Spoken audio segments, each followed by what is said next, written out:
За орой минь үзэгчдээ Монгол улсаа хөгжүүлээ ток шоу эхэлж байна. За өнөөдрийн манай зочноор эдийн засагч Отгочулуу оролцож байна. За өнөөдөр Монголын хувьд бол одоо хамгийн тулгамдсан, хамгийн их анхаарал татсан асуудал бол яа харахгүй нь эдийн засгийн асуудал, за үр зээл, хямрал гэд энэ асуудлууд байгаа. За энэ асуудлаар яг мэргэжлийн эдийн засагч өнөөдөр ямар үнэлт өгүүлэлт өгж байгаа нь бас үзэгчдэд сонирн баха. За юуны өмнө танд үзэгчдээ энэ өдөр үзэгчдийн хүмүүс энэ өдрийн минь төргий. Баярлалаа. За тэгэхээр Отгочулуу бол одоо өмнөх 4 жилд нэлээд хариуцлагатай албуудыг хашиж явсан. Яг өнөөдрийн байдлаар юу хийж байна?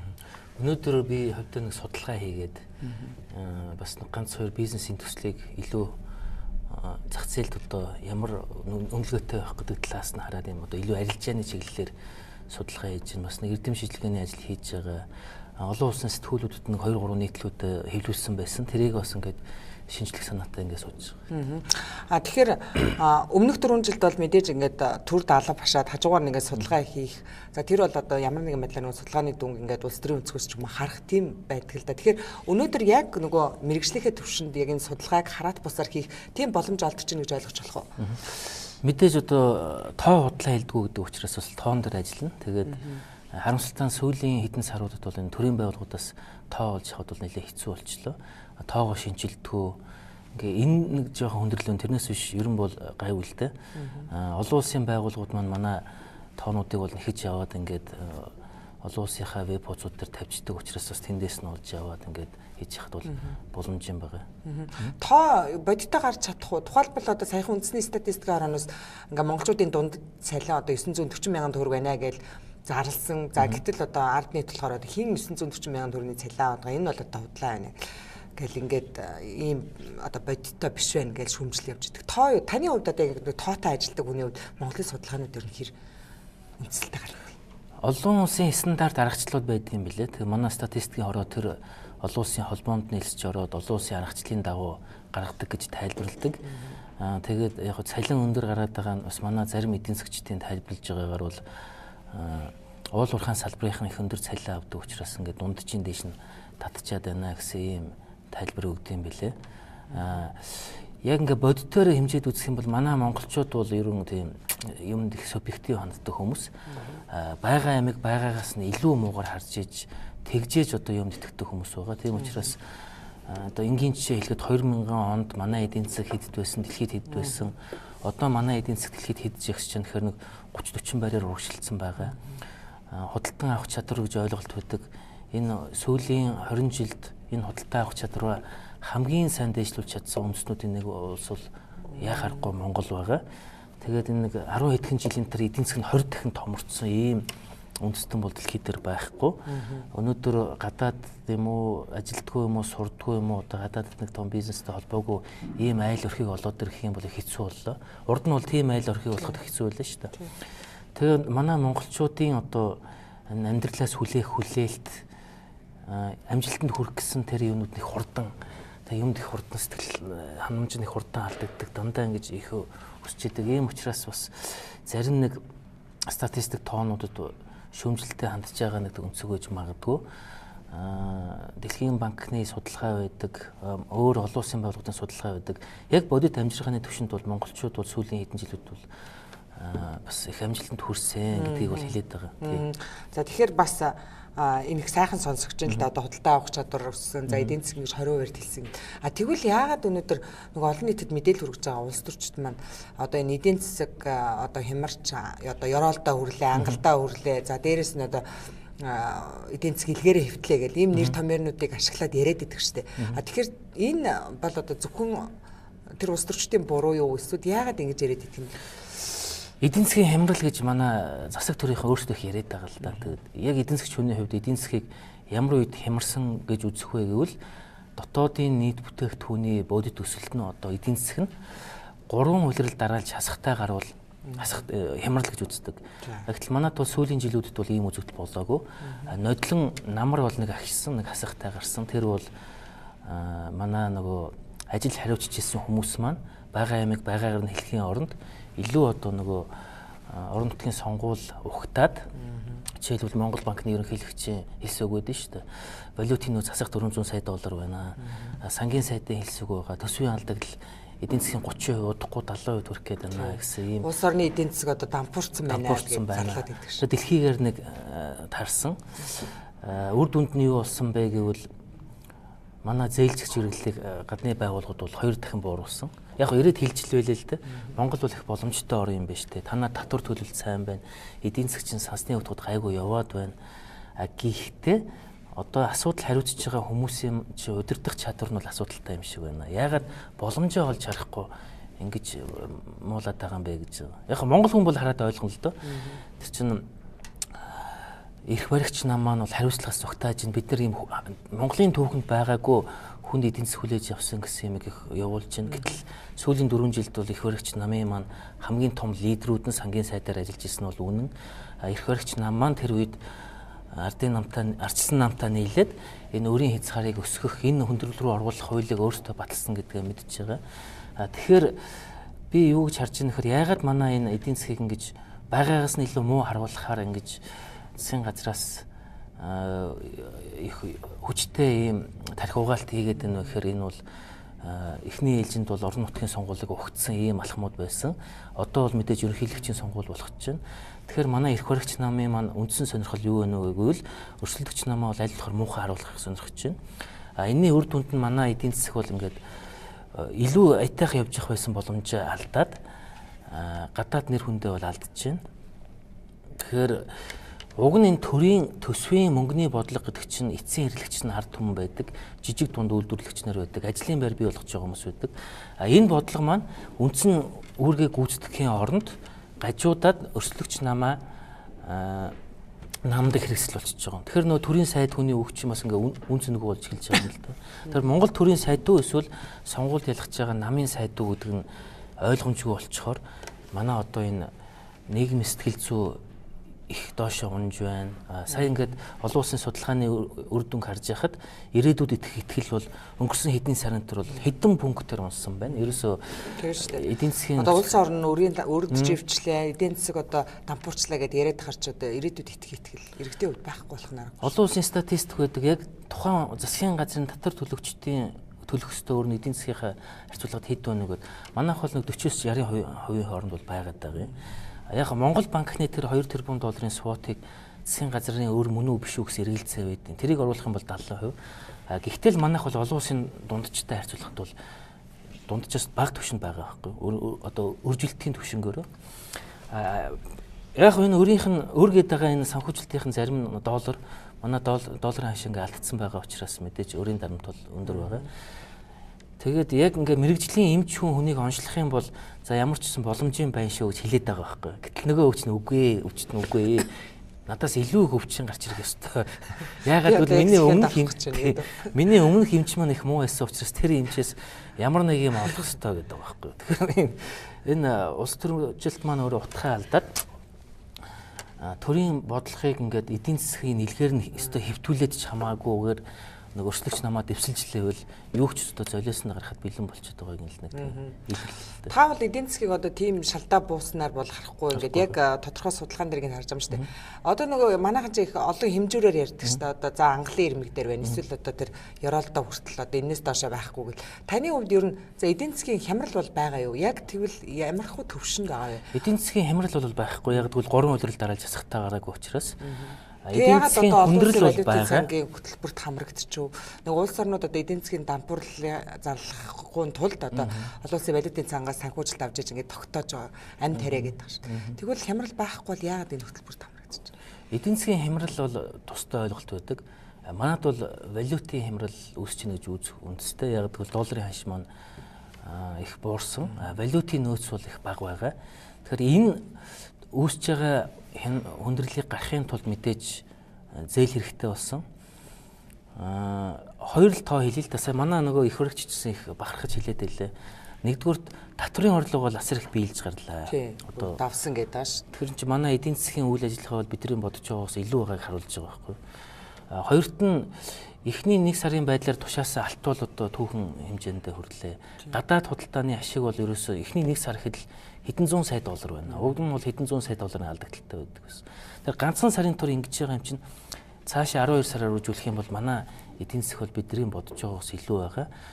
Сая бол яг хөө тэр хөгжлийн банк өөртөө төлж ёстой байсан 580 сая долларын евро бонд байсан. Энийг төлөхийн тулд гаднаас бас нэлээд өндөр хүүтэй урт хугацаатай бондоор сольж илээ. Хуучин бол хөгжлийн банк өөртөө төлөх ёстой өөр байсан.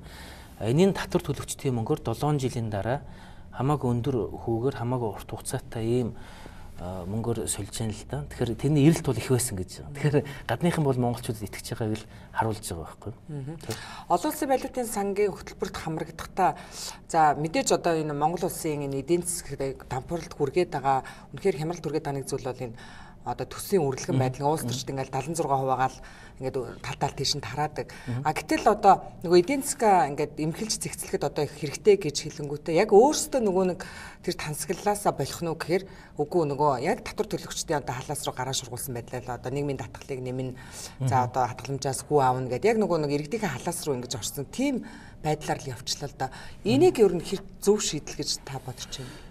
Олон улсын валютын сангийн хөтөлбөрт орох гол зорилго нь миний ойлгосноор тэдний тавьж байгаа шаардлага нь бол монголчууд валютынхаа нөөцийг өсгөх хэрэгтэй. Хоёрдугаар төсвийн сахилга батаа сайжруулах хэрэгтэй. Манай төсвийн алдагдал, манай төсвийн зардал бол сүүлийн жилүүдэд бол ингээд хэд их өсөд явж байгаа. Манай татвар төлөгчд бол жилд 5-6 их 80 төгрөгийн татварыг бол асуудалгүй ингээд өгч байгаа. Энэ 5-6 их 80 төгрөг бол Монголд бол хангалттай мөнгө. Энэ мөнгөндөө тааруулаад төсвийн зардлаа хийхийн оронд манайх сая жишээлбэл энэ оны төсвийн зардлыг 9 их 80 төгрөгөөр баталсан байлаа. Тэгэхээр нэг айл 600 мянган төгрөгийн орлоготой байлаа гэж үдээ. Зардлага 900 мянган төгрөгөөр төлөвлөлөө. Тэр юу үүсэж байгаа 300 мянган төгрөгийг яаж одоо дутж байгаа нөхөх вэ гэхээр за миний хүүхдүүд том болоод эдгээр одоо төлчин шүү гэсэн байдлаар ингээд зээл авч явж байгаа. Тэгэхээр энэ гол нь энэ төсвөө асар өндөр алдагдaltaй баталдаг, байхгүй орлогод тааруулж их зардал гаргадаг. Тэгээд тэрийг санхүүжүүлэхийн тулд татвар төлөгчдийн нэрийн өмнөөс асар их өндөр өртөгтэй зээл авдаг. Энэ ерөөсөө балаа юм зөксөөгөө чи энийг ойлгохын тулд эдийн засгч байх хэрэггүй, энийг ойлгохын тулд улс төрч байх хэрэггүй, энийг ойлгохын тулд жирийн иргэн байх хэрэгтэй. Тэг жирийн одоо зүгээр нь айл гэрэл байлаа гэхэд тэр айл одоо өртөө байхад өрхийн тэргүүн за манай хүмүүс одоо ирээдүйд төлнө гэл зээлээ одоо хурдхан төлөхийн оронд дараагийн өндөр хүүтэй зээл аваад өөр хүнээс зээл аваад ийш нөгөөдөл тэр айл эдийн засаг бол дампуурна. Яг л ийм байдал. Энэ энгийн бид нар өөрсдөө хийж чадахгүй.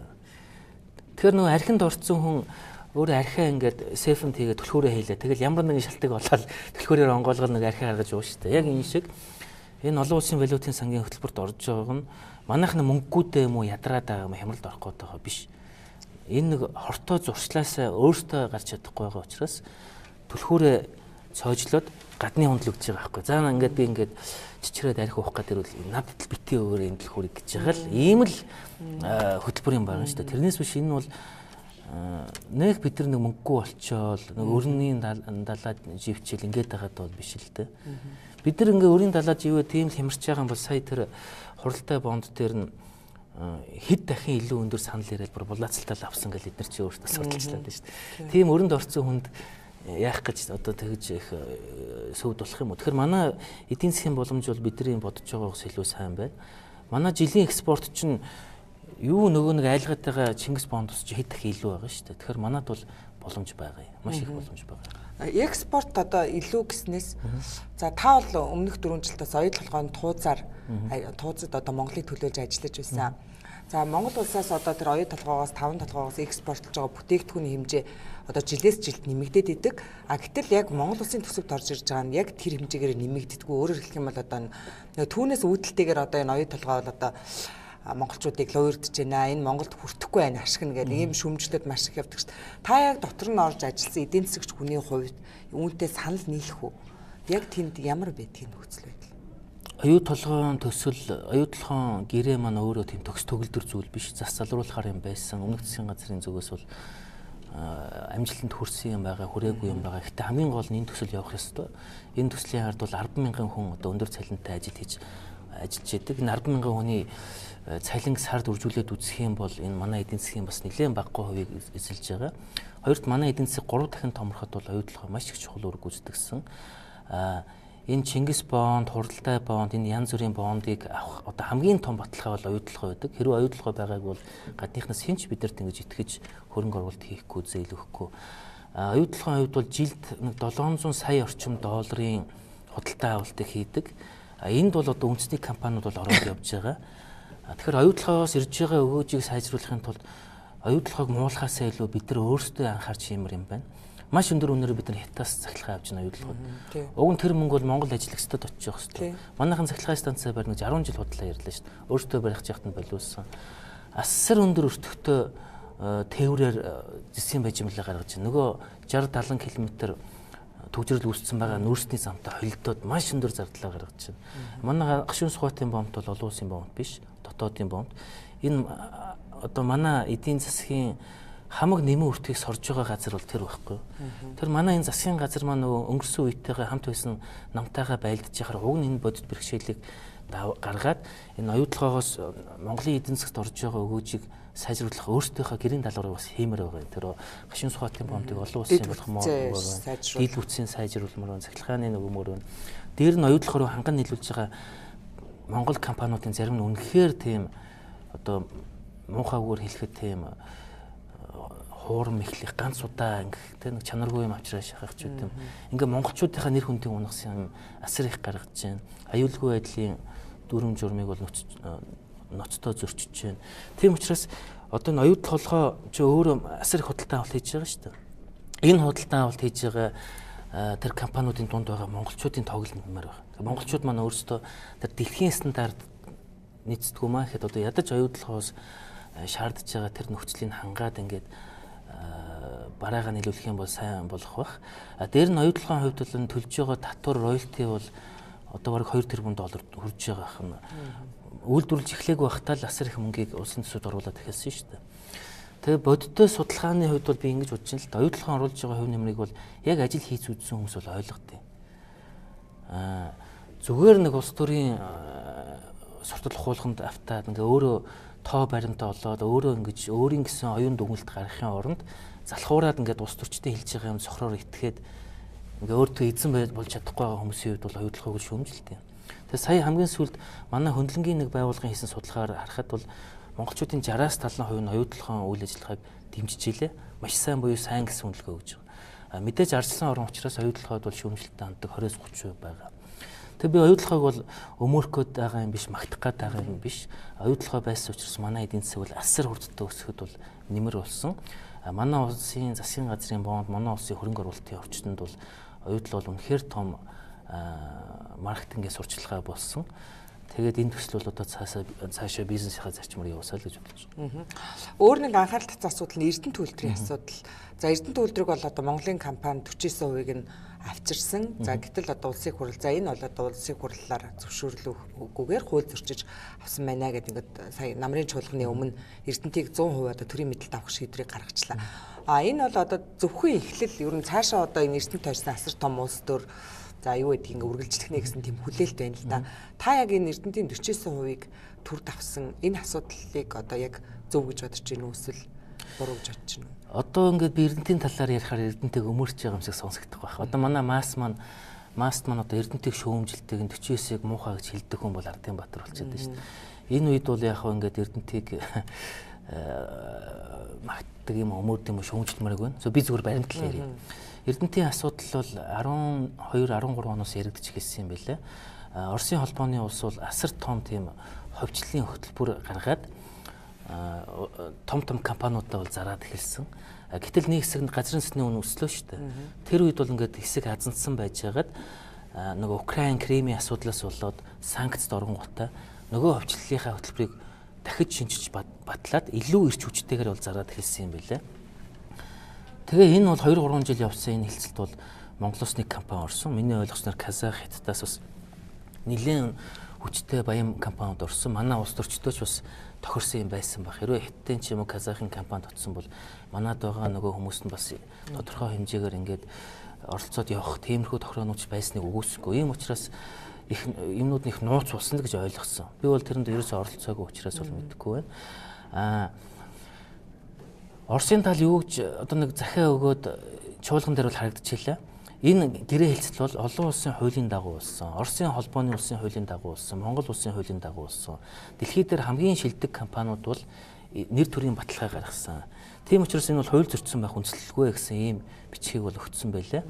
Тэгээ миний ойлгож байгаагаар Оросын тал бол одоо нэр хүндээ хамгаалах байх. Энэ их хурлын шийдвэр бол их мэрэгжлийн бус түүхий ерөөсө банк санхүүгийн аймаг ойлгоогүй улс төрчин ийм шийдвэр гарсан байлаа. Тэр нь манад бол үндсэн хуульд ардчлалт үндсэн хуульд ёс гэж байдаг. Гин буруутай эсхийг хууль зөрчсөн эсхийг шүүгд. Тэрнээс биш их хурл дээр нэг хитэн ашиг сонирхлын зөрчилтэй гишүүд нийлж суучаад тэгээд хууль зөрчсөн байна гэд хуулийн дагуу явсан. Хуулийн дагуу тэр Монгол Улс компани өмчлөлт очсон байгаа хувьцааг төр давнаа гэдэг шийдвэр гаргаж байгаа бол энэ бол одоо олон улсын тавцанд Монголын нэр нүрийг бол асар их муухайгаар харагдуулж байгаа ийм үйлдэл болсон. Одоо энэ ингээд хууль шүүхийнхаа дагуу явах байх. Миний ойлгосноор үндсэн хуулийн цэцэд гэсэн бахи хандсан байгаа байх. Тэгээ Оросуудын хувьд бол энэ үндсэн хуулийн шийдвэр ямар гарах нь тэрийг харж байгаад мэдээж нэр хүндээ цэвэрлэнэ гэдэг бичиг өгсөн байгаа шүү дээ. Оросууд ч юм хийхдээ хэлсэн л бол хийдэг, 7 хэмжээнд нэг өгтөлдөг. Тийм учраас энэ бол одоо хууль шүүх арбитраар бол нэлээд явах. Миний хувьд бол улсын их хурл бол их алдаатай шийдвэр гаргасан гэж үзэж байгаа. Зүгээр яг нь Монголд ирснийг нь бол буруутгаагүй шүү дээ. Монголын зэс гэдэг компани одоо тэр Оросын талд байсан 49% авсан нь бол сайн хэрэг. Гэхдээ авах процесс нь өөрөө улсын хурлын одоо үндсэн хуулийг зөрчөөд улсын хурлд мэдгэтэлгүйгээр засгийн газар дуур мэдэн одоо хувийн компанид авахыг зөвшөөрсөнд л асуудал байгаа шүү дээ. Энийг зүгээр ойлгохдоо одоо үнэхээр хууль журам гэж байдаг бол тэ эрх баригчид өөрсдөө шийдвэр гаргагчид өөрсдөө одоо хуулиа барьяал гэдэг тийм энэ дэр бол ийм байгаа. Энэ Оросын холбооны улсаас Ростех рүү шилжүүлэх энэ процесс бол их хурл дээр 2 жил маргаан болсон. Одоо манай үзэгч санаж байгаа бол эсвэл одоо тэр үеийн бичлэгийг гаргаж ирээд үзэх юм бол жишээлбэл их хурл дээр 15 оны 10 сард тэр тусгай хууль гаргаж баталж ирсэн. Тэгэхээр энэ огт хилцээгүй их хурлаар огт хилцээ яваагүй гэдэг бол худлаа. Тэрийг харж яхад бол 7 хоног хойшиж ирсэн нэг шалтгаан би одоо санаж байгаагаар бол Ростех ч нөгөө нэг санкц тэр харж их саалтанд орсон юм уу энийг шийдэж болъё гэж хойшлуулж ирсэн шүү дээ. Нэгдүгээр тийм байгаа. Хоёрдугаарт энэ бол Оросын холбооны улсын явуулсан хувьчлал. Засгийн газрын хувьчлал бол биш. Оросууд хэн зархаа өөртөө шийдсэн. Засгийн газар бол бичиг аваад за бид нар бол мөнгө байхгүй. Нэгдүгээрт мөнгө байхгүй. Хоёрдугаар тэртээ тэргүүд 51% эзэмшиндэг чинь төрийн өмчлөлт байна л гэсэн үг шүү дээ 51%.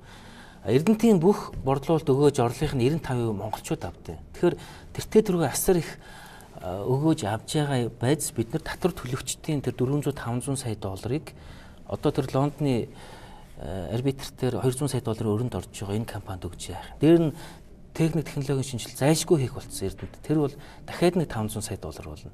Тэгэхээр энэ том эрсдэл рүү төр орох ямар хэрэгтэй юм бэ гэдэг засгийн газар бол үндсэн хуульд олгогдсон эрхийнхаа дагуу хийсэн гэж бодож байгаа. Би энд бол 2 үндэслэл хэлмээр байгаа.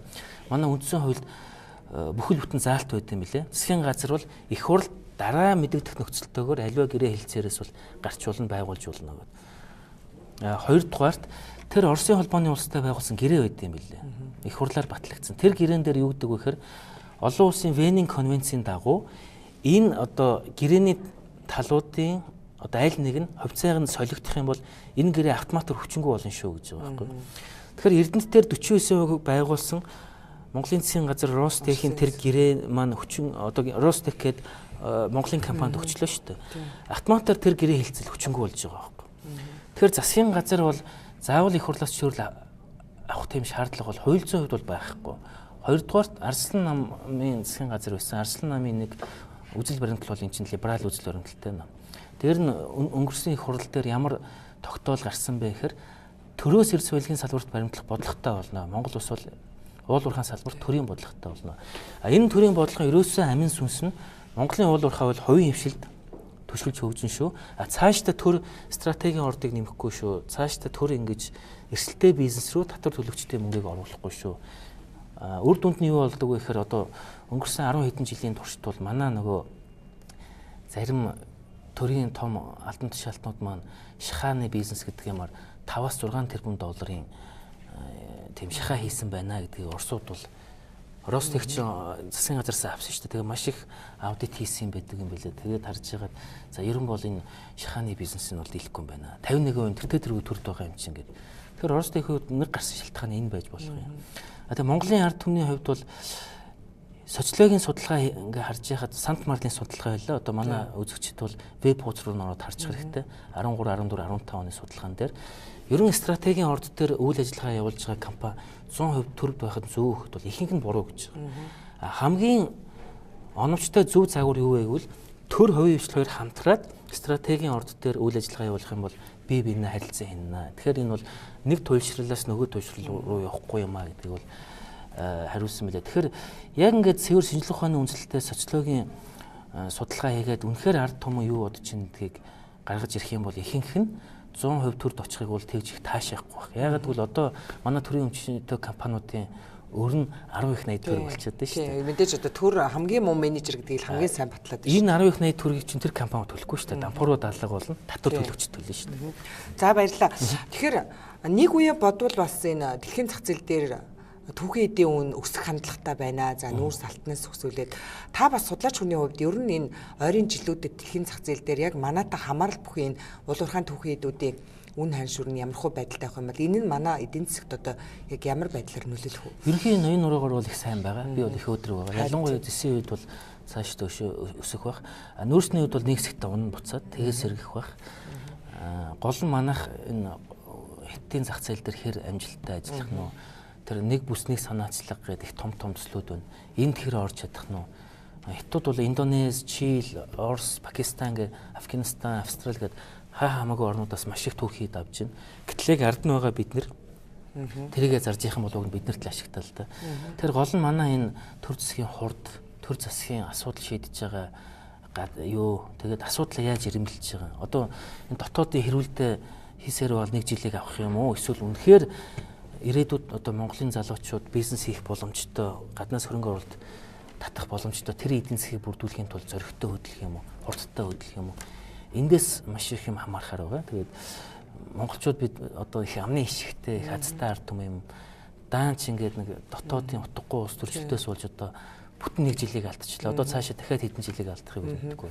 Энэ дээр яг хөө ер нь ингээд одоо Монголд энэ чадaltaй үнэхээр дэлхийн зах зээлтэй ингээд хөл нийлүүдэд талхах тийм хүмүүс байдаг. Гэтэл яг нөгөө тогтолцооноос юм уу эсвэл өнөөдрийн яг энэ улс төрийн намуудын энэ байр байдлаас болоод бид нар яг тэр боловсон хүчнээ тэр нөөц боломжоо ашиглаж чадахгүй. Ингээл эндээ нэг юм тулга тойрч одоо нэг ийм хэрүүл хийсэрэл хамаг цаг хугацаагаа алдаад байна л. Ер нь монголчууд цаашаа одоо бид нар яаж хөгжих юм бэ? Яаж өнөөдөр сэтгэхүүн энэ нэг одоо бусдыг шүмжлэхийн донд тусчихсан эсвэл одоо бүхнийг хараар бодохын тий нэг ийм байдлаас ер нь бид нар хизээ салах бол энд иргэдийн боловсрол их чухал юм байгаа. Тэгээ манай хэвлэл мэдээллийнхэн маань өөрсдөө одоо энэ иргэдийг гэгэрүүлэх, боловсруулах талаар их ажиллах хэрэгтэй юм шиг байгаа. Тэгээд дээр нь эзэн хичээвэл заяа хичнэх чир манай иргэд маань өөрсдөө юмд их хурдан итгэх. Ялангуяа төр засгаас хэлж байгаа юмнуудыг шууд үнэн гэж хүлээж авах юм. Гэтэл тэр төр засаг маань нөгөө хуучны мэддэг төр засаг биш болчиход байна л да. Энэ маань өөрөө зориуд ард түмнийг одоо төөрөгдүүлдэг. За тэгээ намын харьяаллаар нь өчнөө олон жил бэлтгэж ирсэн боловсон хүчнийг ингээд хөөдөг, зайлуулдаг ийм тогтолцоотой байгаа учраас бас хэцүү байна. Тэгэхээр одоо төр засгийг хараад нэмэргүй учраас манай монголчууд өөрсдөө дотроо хүмүүр өөрсдийнхөө одоо мэдлэг боловсролыг сайжруулах талаар уншдаг, мэдээлэл авдаг. Тэгээ аль болохоор төр засгаас холуур өөрийн гэсэн бизнес хийдэг, тэр бизнес нь амжилттай байдаг. Ийм одоо эрх чөлөөтэй өөрийн гэсэн үзэл бодолтой болох хэрэгтэй байгаа юм л да. Тэгээд гадаад орнуудыг харж яхад юу байд юм бэ? Энэ Америк, Япон, Голланд, Германд хичнээн аржилт хөгжөөд хүмүүс нь маш их ном уншдаг ч гэсэн жишээлбэл Германд төрөөс санхүүждэг улс төрийн боловсролын актем гэж үүдтэй юм. Тэр улс төрийн боловсролын актем асар том төсөвтэй. Тэгэд ерөөсөө иргэдэд тийм санхүүгийн улс төрийн нийгмийн боловсролыг ядаж одоо янз бүрийн сонирхолгүй тийм бодит мэдээллийг боловсруулж гаргаж өгдөг юм байна. Америкт бол одоо төсвийн бодлогыг бол олон нийтийн хяналтын доор сонгодог утгаар навчирсан юм байна. Бие даасан хуультай. Тэгээ одоо манайх бол жишээлбэл энэ жил ерөнхийлөгчийн сонгуул зориулаад асар их алдагдaltaй төсөв болчихлоо шүү дээ. Тэгээ жирийн иргэн юу гэж хардаг вэ гэхээр за энэ нам энэ төр засаг надад их мөнгө өгж байна. Гэтэл энэний нөгөө талд нь тэр хүний хүүхдийнх нь ирээдүг балж ийн гэдгийг ерөөс ойлгохгүй байхгүй. Тийм учраас манад нэг тийм хараат бус хөндлөнгийн жинхэнэ иргэдийн оролцоотой юм байгууллагууд иргэдийн боловсрол төсвийн бодлого эднэр дээр бий болох цаг нь болцсон юм болов уу гэж харж байна. За их баярлалаа бидний урилгыг хүлээн авч хүрэлцээрсэн танд баярлалаа, амжилт хүсье. За эрхэм үзэгчдээ өнөөдрийн манай зочноор эдийн засагч Отгочулуу оролцлоо. За өнөөдрийн эдийн засгийн Монголын нөхцөл байдал, за үүнд одоо ямар судалгаанууд гарч байгаа талаар нэлээд дэлгэрэнгүй мэдээлэл өглөө. Ингээд анхаарал тавьж үзэгчдэд баярлалаа.